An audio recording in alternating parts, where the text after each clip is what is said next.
हजरत अली इब्न अल हुसैन, जिन्हें उनके सम्मानजनक नामों जैन उल आबिदीन और अस-सज्जाद से जाना जाता है, इस्लाम के इतिहास में सचमुच एक खास शख्सियत थे।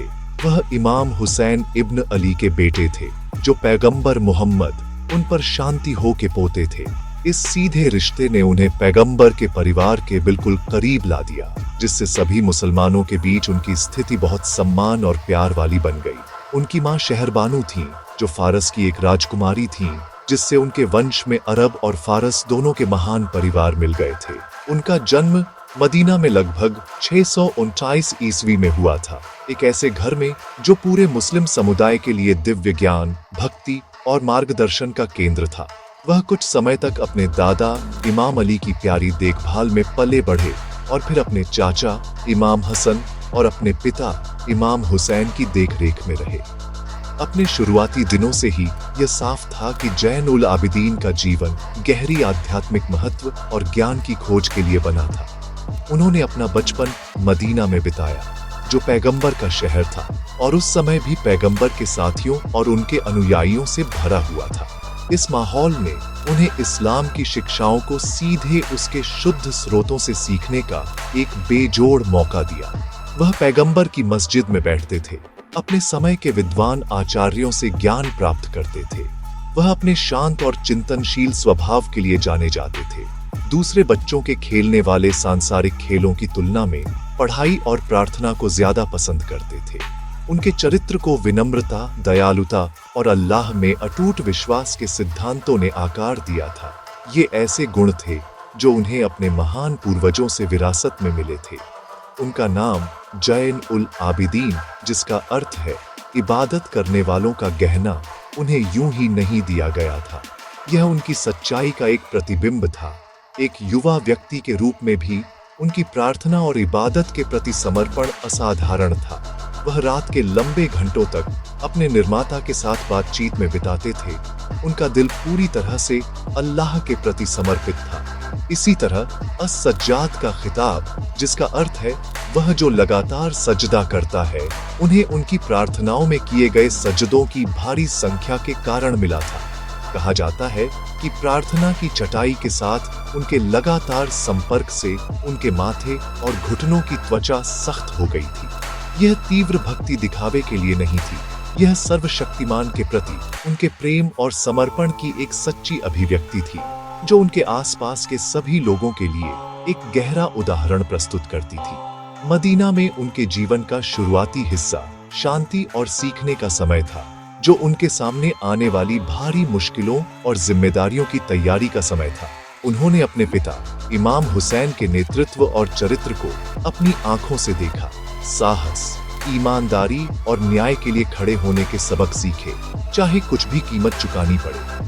उन्होंने देखा कि उनके पिता लोगों के साथ कितनी दयालुता से पेश आते थे और उन्हें कितनी बुद्धिमत्ता से मार्गदर्शन करते थे। इस परवरिश ने उनमें समुदाय के प्रति कर्तव्य की गहरी भावना और इस्लाम के सच्चे संदेश को बनाए रखने की प्रतिबद्धता पैदा की, जैसा कि उनके दादा पैगंबर मोहम्मद ने सिखाया था। उन्हें न केवल एक विद्वान या उपासक के रूप में ढाला जा रहा था, बल्कि एक ऐसे नेता के रूप में भी ढाला जा रहा था, जिन्हें मुस्लिम समुदाय को उसके सबसे काले और सबसे चुनौतीपूर्ण दौर में मार्गदर्शन करना था। 680 ईस्वी में करबला की दुखद घटना इमाम जैन उल आबिदीन के जीवन में और इस्लाम के इतिहास में एक मोड़ थी। उस समय वह लगभग 23 साल के एक युवा थे।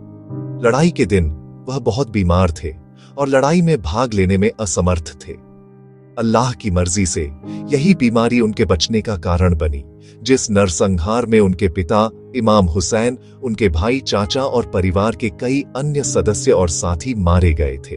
उन्होंने अपने खेमे से अकल्पनीय त्रासदी देखी, लड़ाई की आवाजें और अपने प्रियजनों की चीखें सुनी। उन्होंने जो दर्द और दुख अनुभव किया वह बहुत बड़ा था। फिर भी यह उनके धैर्य और दृढ़ता की बड़ी परीक्षा की सिर्फ शुरुआत थी। लड़ाई खत्म होने के बाद इमाम हुसैन के खेमे को लूट लिया गया और बची हुई महिलाओं और बच्चों को बीमार इमाम जैन उल आबिदीन के साथ कैदी बना लिया गया।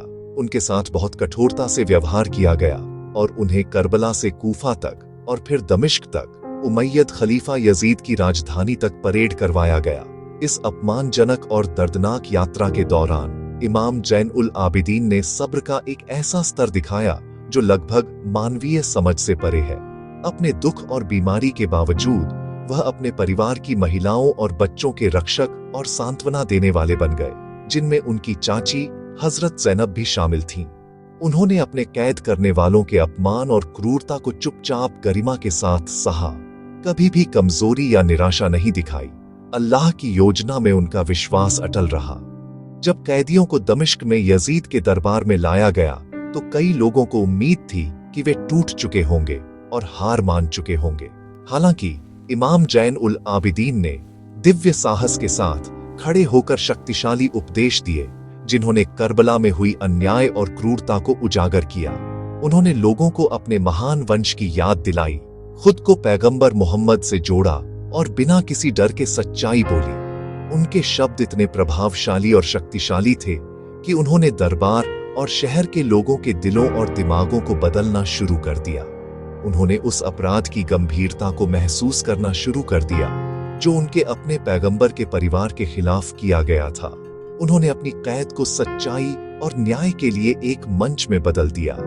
कुछ समय की कैद के बाद बचे हुए लोगों को आखिरकार रिहा कर दिया गया और उन्हें मदीना लौटने की अनुमति दी गई। अपनी वापसी पर इमाम जैन उल आबिदीन ने अपने शेष जीवन को एक अलग तरह के संघर्ष के लिए समर्पित कर दिया। उन्होंने मुस्लिम समुदाय के लिए शांत मार्गदर्शन, शिक्षा और आध्यात्मिक पोषण का मार्ग चुना। वह राजनीतिक टकराव में शामिल नहीं हुए, इसके बजाय वह सार्वजनिक जीवन से हट गए और शिक्षा और पूजा पर ध्यान केंद्रित किया। अगले 34 वर्षों तक उन्होंने करबला की त्रासदी पर शोक मनाया। अपने पिता और शहीदों को याद करते हुए अक्सर रोते थे, लेकिन उनके आंसू कमजोरी का संकेत नहीं थे। वे करबला की स्मृति और संदेश को आने वाली पीढ़ियों के लिए जीवित रखने का एक साधन थे।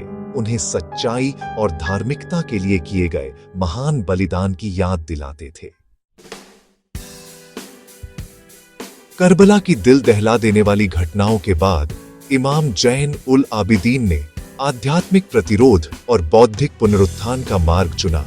वह समझ गए थे कि मुस्लिम समुदाय की आत्मा घायल है और उसे ठीक करने की जरूरत है। उन्होंने देखा कि लोग सांसारिक शक्ति से भटक गए थे और अपने धर्म के सच्चे सार से दूर हो गए थे। इसे ठीक करने के लिए उन्होंने अपने निपटान में सबसे शक्तिशाली उपकरण का उपयोग किया, दुआ या प्रार्थना का उपकरण। उन्होंने ऐसी प्रार्थनाएं रचनी और सिखानी शुरू की जो केवल व्यक्तिगत जरूरतों के लिए अनुरोध नहीं थी, बल्कि धर्मशास्त्र, नैतिकता और अल्लाह के साथ अपने संबंध के स्वरूप में पूर्ण पाठ थी। ये प्रार्थनाएं एक ऐसे समाज के लिए शांत और गहन शिक्षा का एक रूप थी जो खुले व्याख्यानों के लिए तैयार नहीं था। ये खूबसूरत और गहराई से मार्मिक प्रार्थनाएं बाद में अस-सहीफा अस-सज्जादिया नामक पुस्तक में संकलित की गई, जिसका अनुवाद सज्जाद का धर्म ग्रंथ के रूप में होता है। इस पुस्तक को अक्सर जबूर ऑफ आल ए मोहम्मद या मोहम्मद के परिवार का भजन कहा जाता है, क्योंकि इसकी काव्यात्मक सुंदरता और गहरी आध्यात्मिक गहराई है। इसमें 54 प्रार्थनाएं शामिल हैं, जिनमें विषयों की एक विशाल श्रृंखला शामिल है। रमजान के महीने का स्वागत करने के लिए, उसे विदा करने के लिए, नैतिक उत्कृष्टता की तलाश के लिए, माता पिता के लिए, बच्चों के लिए, पड़ोसियों के लिए, और जब कोई बीमार या कर्ज में हो तो प्रार्थनाएं हैं। हर प्रार्थना अल्लाह से विनम्रता, प्रेम और ईमानदारी के साथ बात करने का एक मास्टर क्लास है, जो विश्वासियों को पूजा के उचित शिष्टाचार सिखाती है। सहीफा सिर्फ एक प्रार्थना पुस्तक से कहीं ज्यादा है। यह उद्देश्य और पवित्रता का जीवन जीने के लिए एक मार्गदर्शिका है। अपनी प्रार्थनाओं के माध्यम से इमाम जैन उल आबिदीन ने इस्लाम के मुख्य सिद्धांतों को सिखाया। उन्होंने ईश्वर की एकता या तौहीद, कृतज्ञता के महत्व, पश्चाताप की आवश्यकता और न्याय के दिन की वास्तविकता के बारे में बात की। उदाहरण के लिए मकारिम अल अखलाक या नोबल मोरल्स पर अपनी प्रसिद्ध प्रार्थना में वह अल्लाह से उन्हें सबसे अच्छा चरित्र प्रदान करने, उन्हें अहंकार से बचाने, उन्हें कमजोरों के प्रति दयालु बनाने और उन्हें केवल सच बोलने में मदद करने के लिए कहते हैं। सबसे अच्छा चरित्र प्रदान करने, अहंकार से बचाने, कमजोरों के प्रति दयालु बनाने, केवल सच बोलने में मदद करने के लिए इस तरह वह लोगों के नैतिक कंपास को आकार दे रहे थे। उन्हें सूक्ष्म लेकिन अविश्वसनीय रूप से प्रभावी ढंग से अच्छाई की ओर मार्गदर्शन कर रहे थे। इमाम जैन उल आबिदीन का ज्ञान उनकी प्रार्थनाओं तक ही सीमित नहीं था। वह कुरान और पैगंबर की परंपराओं या हदीस के एक महान विद्वान थे। उन्होंने मदीना में एक शिक्षण केंद्र स्थापित किया, जहां उन्होंने विद्वानों की एक नई पीढ़ी को प्रशिक्षित किया जो ज्ञान की रोशनी को आगे बढ़ाएंगे। बाद की पीढ़ी के कई प्रमुख न्यायविद और हदीस के कथावाचक उनके छात्र थे। उन्होंने अधिकारों पर एक शक्तिशाली और व्यापक ग्रंथ भी लिखा, जिसे रिसालत अल हुकूकत के नाम से जाना जाता है। इस पाठ में उन्होंने 50 से अधिक विभिन्न अधिकारों का विस्तार से वर्णन किया, जिनमें अल्लाह के अधिकार, अपनी आत्मा के अधिकार, माता पिता के अधिकार, बच्चों के अधिकार, पड़ोसियों के अधिकार और यहाँ तक कि अपने अंगों, जीभ, कान, आंखों के अधिकार भी शामिल हैं। यह एक न्यायपूर्ण और दयालु समाज की उनकी गहरी समझ को दर्शाता है। इमाम जैन उल आबिदीन, उन पर शांति हो, का जीवन एक गहरा और शाश्वत संदेश देता है, जो मुसलमानों और गैर मुसलमानों दोनों के साथ गूंजता रहता है।